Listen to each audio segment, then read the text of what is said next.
It's a hint.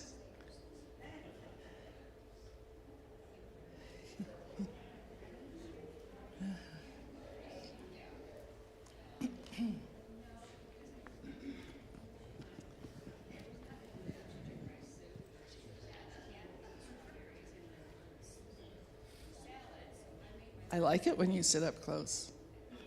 Yeah. Hello, hello.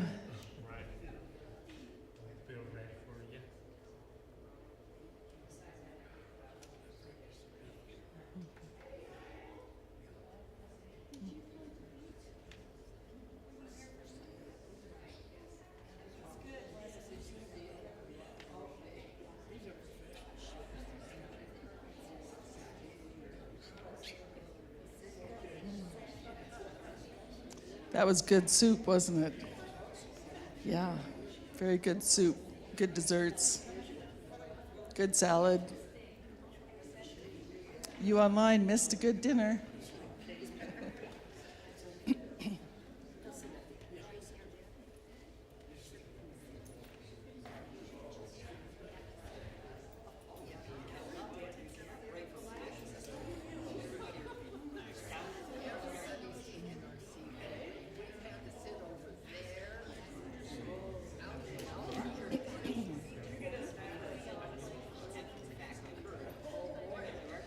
Sylvia, are there many more people?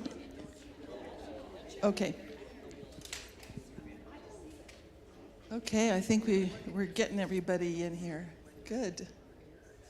Good. Well, welcome everybody that is here. Thank you for coming. Thank you for the folks that are watching streaming this evening. I have Amanda Lucero and Rachel Monroe from Almost Home.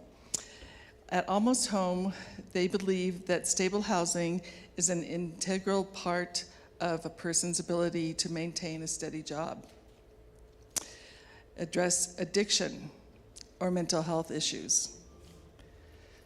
They begin by rebuilding their lives, and in order to assist those in need in their communities, they want to embrace their current circumstances, empower them to build a better life, and evaluate them to a life of self-sufficiency and stability.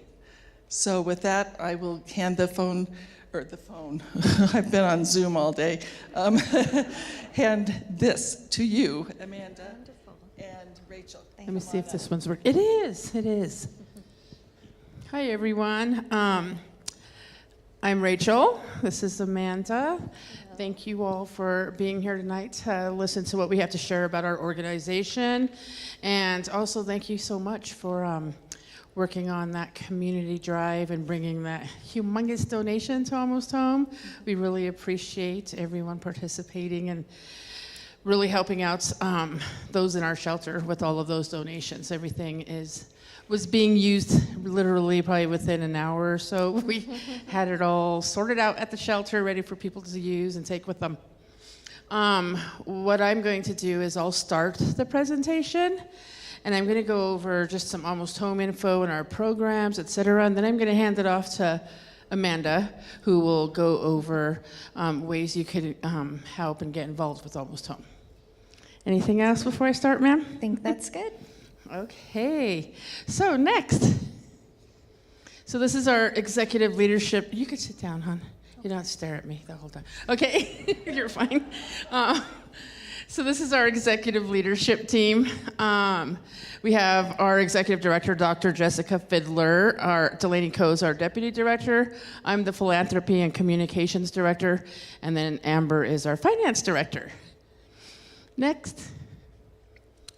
We have a board with 14 members on our board. A lot of them are community leaders, et cetera, who have come on board to help us further our mission. And one of them, Peter Padilla, he's a current, city council member, et cetera. So we really have some people who can help advocate for us, at that city and municipal level. Next. The team recently met, maybe 4 months ago or so, and we came up with an updated vision, mission, and values. And so we brought our team of 30 staff members together and sat down and talked about, like, what is it that we really are here for? What is it that we're all passionate about and want to do? And so one of the new things that we just implemented is our values. We want to empower folks, elevate them. We want to have compassion for everyone that we work with. We want to collaborate with other organizations, just like your church, like your congregation. And we also want to have respect for those who we're working with and, not have any judgment for the circumstances they're in. Next. So a little bit about Almost Home. Almost Home has been in operation since 1993. Last year we just celebrated our 30th anniversary, so that was fun. We currently have 29, I think maybe even 30 employees now. During the soup dinner I was sharing, when I started at Almost Home 8 years ago, we had 4 employees, and now we're up to 30. And a lot of that happened probably in the last 4 or 5 years. So it's been, for me, so inspiring to see us grow to meet the need. We are located in Brighton, so thank you guys for kind of digging around. I think it's Stacy over there who kind of dug around and found us, since I know we're not that close to you, but we appreciate the fact that you looked for us, found us, and chose our organization to support, despite the fact that we're not, centrally, closely located to your congregation. Our hours of operation, Monday, Tuesdays, Thursdays, 8:30 to 4:30. Wednesdays, we stay open late, because a lot of our clients, they do work and what have you, so we try to stay open late one day so we can meet them where they are. And then Fridays, we get off a little early because we stayed late Wednesday. Next. So our programs and services. We have 3, I should start with, we do service all of Adams County, Broomfield County, and Southern Weld County. We have 3 emergency assistance programs: our homeless prevention program, emergency shelter and outreach programs, and then supportive housing. And I'll kind of describe each of those in the next couple of slides. But these programs are designed to make homelessness rare, brief, or one time. And we really, again, we focus on having a client-centered, trauma-informed care team. So we really take pride in the fact that our staff is trauma-informed, knowing that how to approach folks who are coming to us in a crisis and being very traumatized because of their situation, and how to best approach them. And so I think that's about it with that. Next one. So our first program. So I'm going to try to talk about our programs as best I can. Amanda and I are both in fundraising, and so our program managers were not able to attend tonight, but I'll talk about it. And at the end, when we have question and answers, we'll do our best to answer your questions about programs. So homeless prevention. So this is our I'd say one of our bigger programs. We're really just trying to help people stay in their homes and prevent homelessness from beginning in the first place. Because once someone becomes homeless, there's so many obstacles they need to overcome. It's much more difficult. So we really focus on providing rental, mortgage, and utility assistance to folks.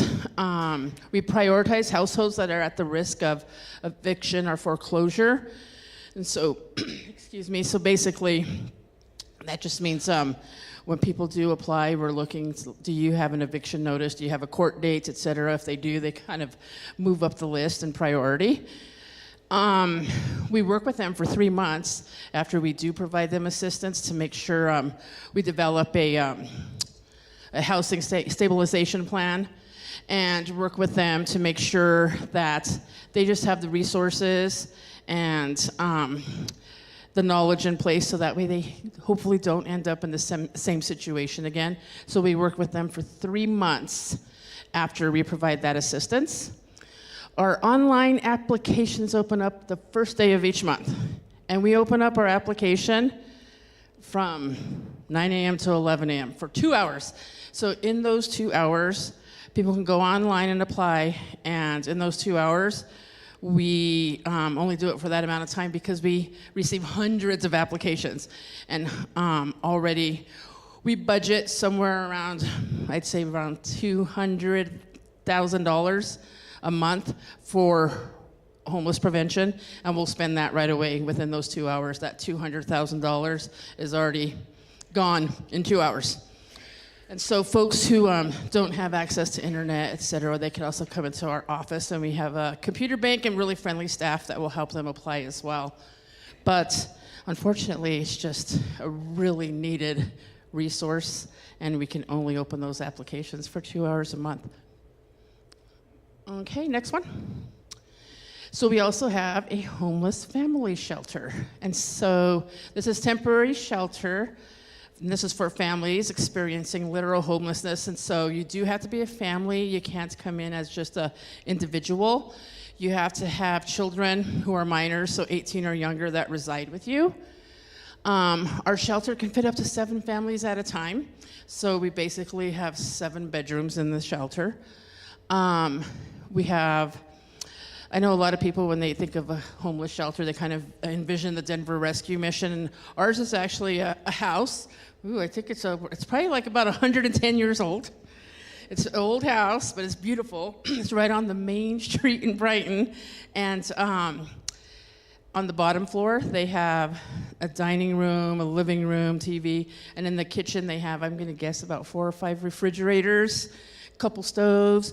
So all of them buy their own groceries, cook for themselves. We have 2 sets of washers and dryers, so they all kind of are very self-sufficient, and they're taking care of themselves.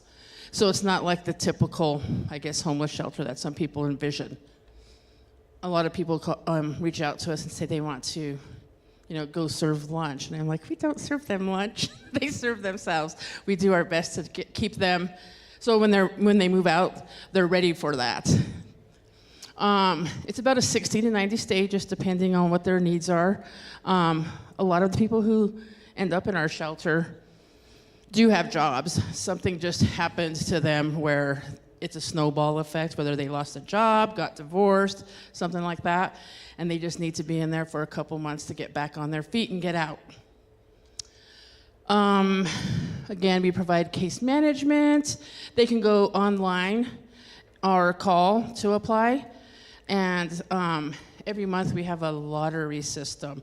So with this one, you can go in and apply, and we probably get, I'd say, a little over 200 applications every month for our shelter.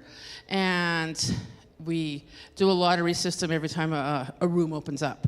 So that way, whether you applied the beginning of the month, the end of the month, everyone has an equal chance. Just matters who the computer pulls. So that's what we do. In the past, we used to keep our list going for forever, and we probably had 400 or 500 people on our list that needed shelter. And so now we just keep it open for 30 days, close it, and then ask everyone to open again, because a lot of the time, maybe they found some new shelter since then, and they don't need to be on that list for that long. So that's the way to apply and receive assistance for a homeless family shelter.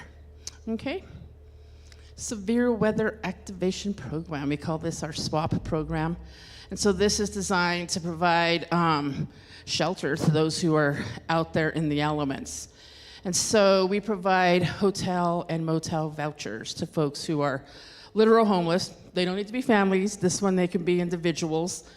And it is for Adams County and Broomfield counties. And so, like today, we actually activated. So if we know the weather is going to be 32 degrees with precipitation, so snow or rain, 32 degrees or less, then we activate it and distribute vouchers. If it's 20 degrees or less with no rain or snow is when we activate it as well. Those folks just need to be working with someone in Adams County to get a voucher. So a lot of the folks who reach out to us and say, how do I get on your voucher system? We have staff work with them, so they're in our system.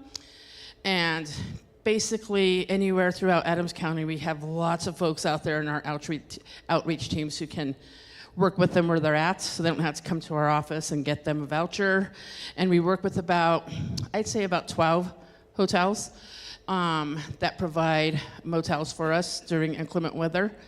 And we also just started what's called an RA program, which is we're taking some of these homeless folks who have really shown us that they're motivated to get out of that situation, and they're showing responsibility, et cetera. And so they are RAs. Ooh, that's a hard one. And so what they do is they're basically making sure everything's in check, everyone's following the rules, et cetera. So we have RAs at the different motels that we work with who are helping people check in. If somebody's smoking in their room, it's the RA's responsibility to let them know that's against the rules, and they get red flagged. And unfortunately, if you get red flagged, you don't get a voucher again. So that's what they do, is just try to keep everything in line and keep the peace, et cetera. Because unfortunately, sometimes with homelessness, things can get a little messy or ugly. So that's where we brought in these RAs to help us, because we, the staff, can't be at those motels all the time like they can. Okay, next one. Respite housing. So our respite housing program is a quick diversion to avoid homelessness. So I guess an example would be we've had folks come to us who their house started on fire. They have nowhere to go, they're gonna be homeless, and so we could help them. When we know someone is probably most likely going to be able to get back into permanent housing within a couple weeks. So those are really good prospects for this particular program. It's a 2-week hotel motel stay voucher, light case management, because they were just in a circumstance that was, again, just temporary, but we don't want them to be living on the streets till they can get into that home.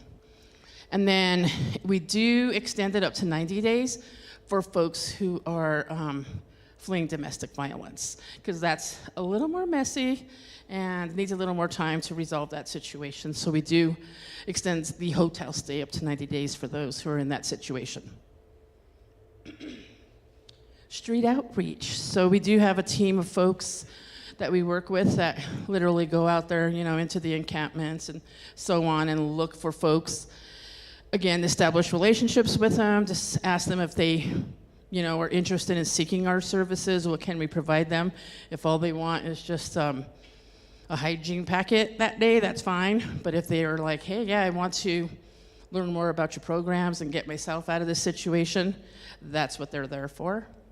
And so we have folks that go out every day, and they go out to these encampments, and we just started a program with Colorado Safe Parking. So you might have heard about those designated parking lots where people can go that are living in their cars, and they can go park there safely overnight. And we have staff that goes out there and works with them as well, seeing if they can help them get out of that particular situation. A lot of those times, those people, a lot of times they have kids living with them in their cars and so on.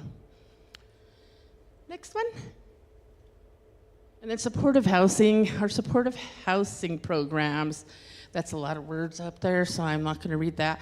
But those are basically some of our, I would say, our referral programs. So basically, you have to be referred from the schools. So we work with a handful of schools up north, and they, all schools have, it's called a McKinney-Vento liaison or a homeless liaison. And so they kind of work to identify the homeless children in their schools. And so then when they do identify someone and they need housing, et cetera, they'll reach out to us and refer them directly to us. And so that's where we get these particular clients that we work with in our supportive housing. They're all referred to us.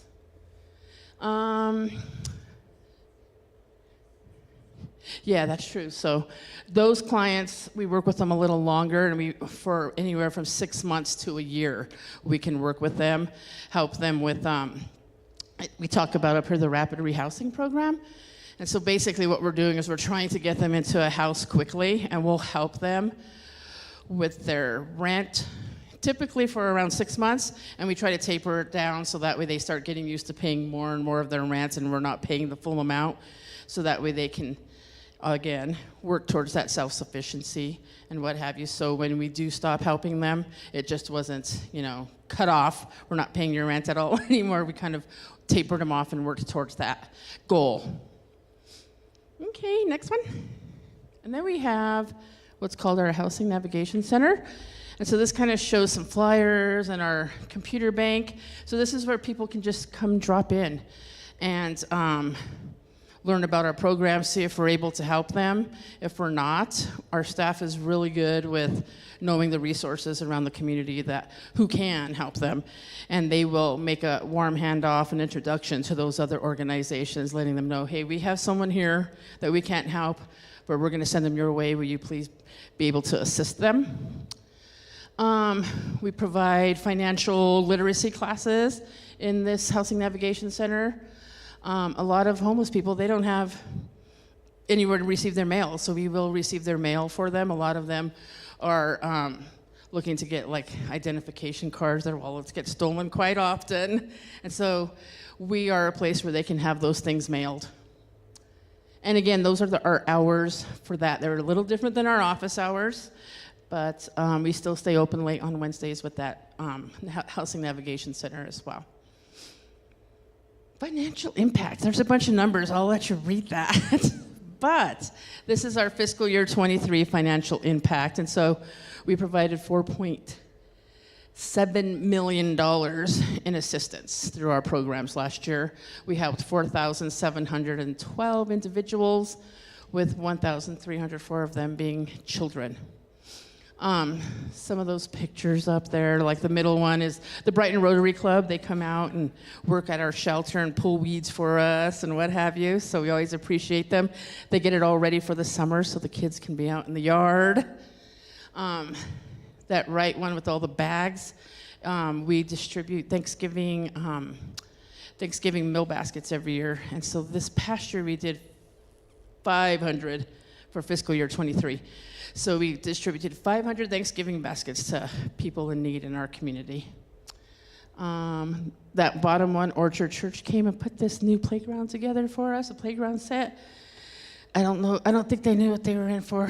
They were there all day into the evening, but we're so glad they put it together. Our previous one had splinters and so on. We felt bad because it was not safe for the kids to be on. And then I think that's about it. So, you can read over some of those stats. Like I said, I don't want to read them all to you. But that gives you an idea of our impact for the year. Okay, next one. Woohoo! It's Lucky Amanda's turn. I will take over. So we're just going to go through a little bit of how you guys could possibly get involved if you were interested. So go ahead and next slide. So one of the first and easiest ways you guys could get involved is just following us on social media and getting subscribed to our newsletter. So we are on Facebook and Instagram if you'd like to look us up there. Our marketing coordinator does a fantastic job of keeping our social media up to date, everything going on, any updates that people would need, and also ways that you can get involved or will always be posted there. And then as well as our email list, we do send an email out once a week on Mondays. Again, you can expect just all the updates and information you would need of all the goings on of Almost Home. Next slide, please.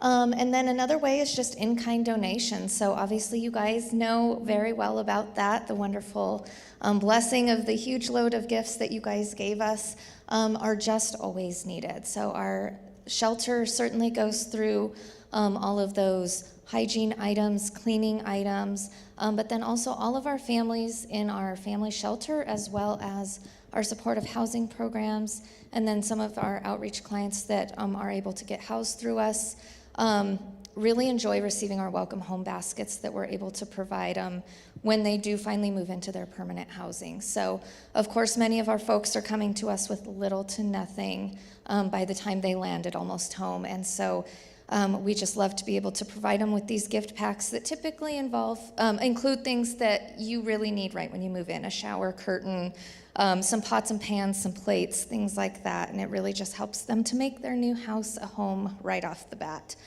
So here and then, of course, on our website, you can find this flyer that just kind of gives a list of things that we do accept, as well as some of the things that we do not. Unfortunately, we do not accept clothing, furniture, things like that, and that is really just because we don't have a way to store it or the staffing to kind of implement constantly going through all of those items. So we do kind of partner with the Ark of Brighton and A Precious Child, and we're able to provide our clients with vouchers to shop at those type of locations for free.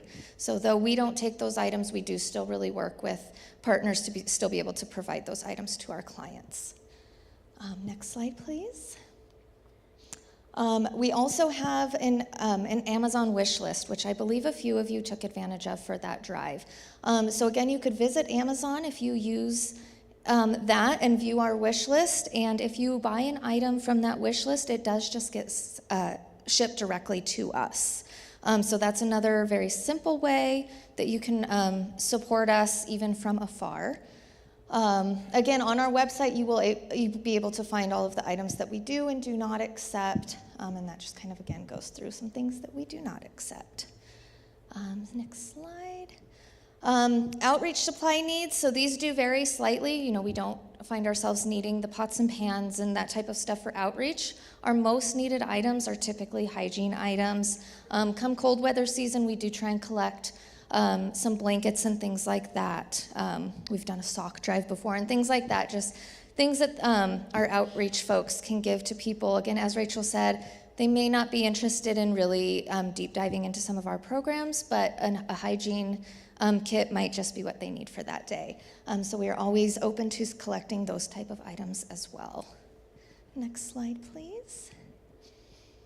We do have a monthly giving program. So any donations are fantastic, but for an organization like ours, we love being able to depend on consistent support from some of our donors. So we do call our monthly giving club the Circle of Hope Club. And so if you are interested in joining that, all the information is on our website. And again, that just really helps us be able to depend on the support coming from our community. Next slide, please. Another kind of more adventurous way to support us would be to host a fundraiser. And there's many different ways that you can do this. Facebook, of course, makes it very easy to host a fundraiser on your birthday, for example. But if you enjoy having get-togethers or house parties, you can always throw one and have Rachel or myself or one of our colleagues come and join you and just join your evening and be able to share a little bit more about what we do with those that are close to you.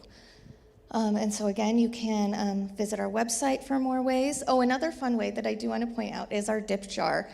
So if you don't know what that is, it's just this little jar-looking contraption that makes it very easy to donate. So one of our board members actually typically uses it around the holiday season. He brings it to his church, and you just dip your credit card to a set amount. You can set it to $5, $25, $50, whatever you wanted. You dip your credit card, it makes a little noise to tell you you've done it, and that's really it. And so we really enjoy having those be able to be at events as well. But of course, always reach out to us if you have any other ideas of how you'd like to support Almost Home. That with that dip jar, this board member that takes it to his church every year for the holiday, this last year he asked me to set it at $20, and the dips added up to $2,000. I'm like, so it's just a little bit. He had it there for maybe 3 weekends, just left it out when you walk into church, and had it out there for the congregation for anyone who wanted to dip. So just wanted to share with you guys if that's something you ever want to consider. We have 3 dip jars we can lend. Wonderful. Yes, next slide, please. Another fun way to get involved is an annual sponsorship. So we do have multiple sponsorship opportunities if yourself or a business that you own or work for would be interested in a sponsorship. So again, this is just another really dependable way that we're able to make sure support is coming in for our organization. We do have different, like I said, different levels of sponsorships as well as different opportunities. If you wanted to just support us with a yearly annual sponsorship, or if you prefer to sponsor events specific. We do have our annual event coming up in May that I think we'll touch on here soon.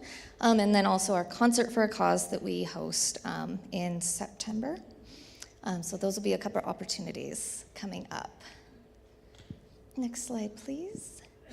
And then again, you can always volunteer with Almost Home. We do have limited opportunities throughout the year. So kind of just due to the nature of our work, there's not a ton of opportunities that present themselves. However, when they do, like Rachel touched on, having folks come out and pull weeds at our shelter or really just get the yard ready, when we have the opportunities to set up the playground or things like that, we really love and benefit from getting our community members involved. So that is always updated on our website for any opportunities that may be coming, so you can always check that out. All right, and here was the annual event that I said was coming up in May. We are very excited for it this year. Our theme is Lights, Camera, Auction. So it will be a red carpet movie-typed theme event, and we are looking to make this our biggest event yet. We are actually in a bigger space than we've ever been, and so we're really looking to get the word out to really get as much involvement in this event as we can. So tickets are live as of this Monday, so you can visit our website to purchase tickets if you're interested. It will be at the Waymire Dome up in the Adams County Fairgrounds. And so if you're not able to attend and you still want to be involved, you can donate a gift card, a service, or a product to our silent auction. So we are currently looking for items like that that we can offer in our silent auction. So if you have something like that or know someone that would, please send them our way. And then like I mentioned, you can also become a Spring Out of Homelessness sponsor. So there's many different levels, and you can really find out one that works best for you. All of that information, again, can be found on our website. And then like Rachel said, we did just wrap up last year celebrating 30 years. So there's been a lot of growth to meet the need of our community, and we are just very much looking forward to continuing to serve Adams County and Broomfield County and Weld County. And I think that's about it. So we thank you for letting us tell you all about what we do, and we'd be happy to take any questions that might be out there. Questions? Questions? Here's the other one. Do you want to grab that one? I'll just trade. Any questions? We'll get to you, Mary Jane. Are you a local organization or a national organization? We are just local. Yep. So again, we serve all of Adams County, which is a very large area, really. And then Southern Weld County, and then our SWAT program serves Broomfield County, and our street outreach.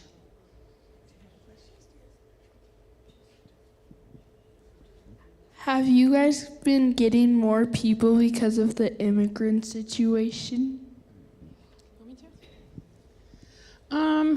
Where we're located, we really haven't really received that many.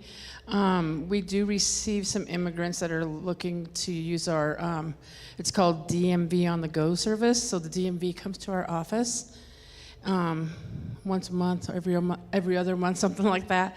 And so they're coming to get some identity cards and that type of stuff.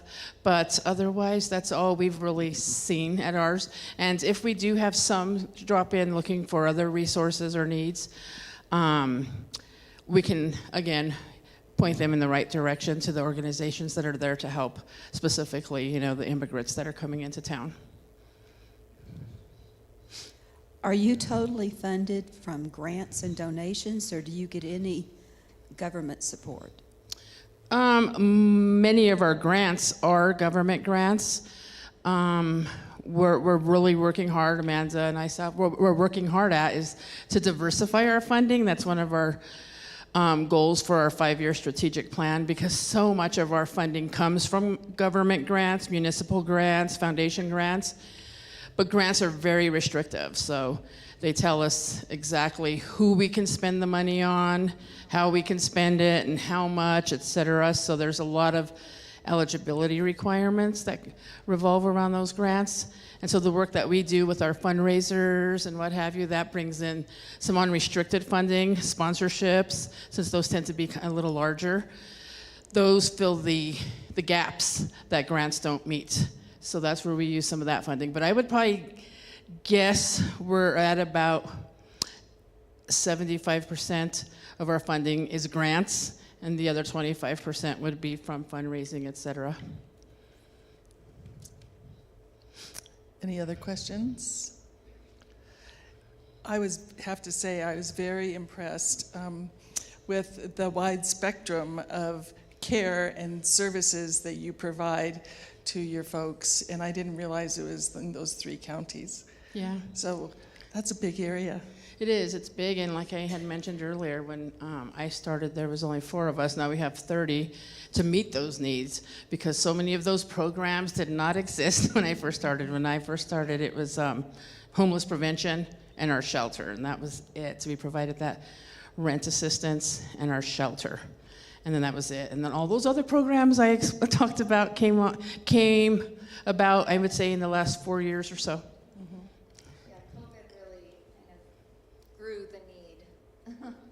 Yeah, Yeah. I bet. And are you in the courthouse? Is that where we? No, we're not in the courthouse, but we are in historic City Hall. City Hall. So It was a really neat building. Yeah. And they have the whole bottom floor. It's just very impressive. we have the whole garden level. Yes, garden level. Our boss always makes fun of that. She's like, "That's garden level means basement." Yeah. Anyway, So, but thank yeah. you very much. Anybody else have any comments? Okay, thank you. Thank you for having us. Oh, you know what? We do have some flyers that we will leave here with Pam if you need any. And you feel free to grab some. You could put it at that table or what have you when you walk out. All right. Okay? Thanks again Thanks for coming having all us. that way. Okay, appreciate it. Let me take like maybe half of those. I bet you probably don't need that many. No. They're heavy. I printed them.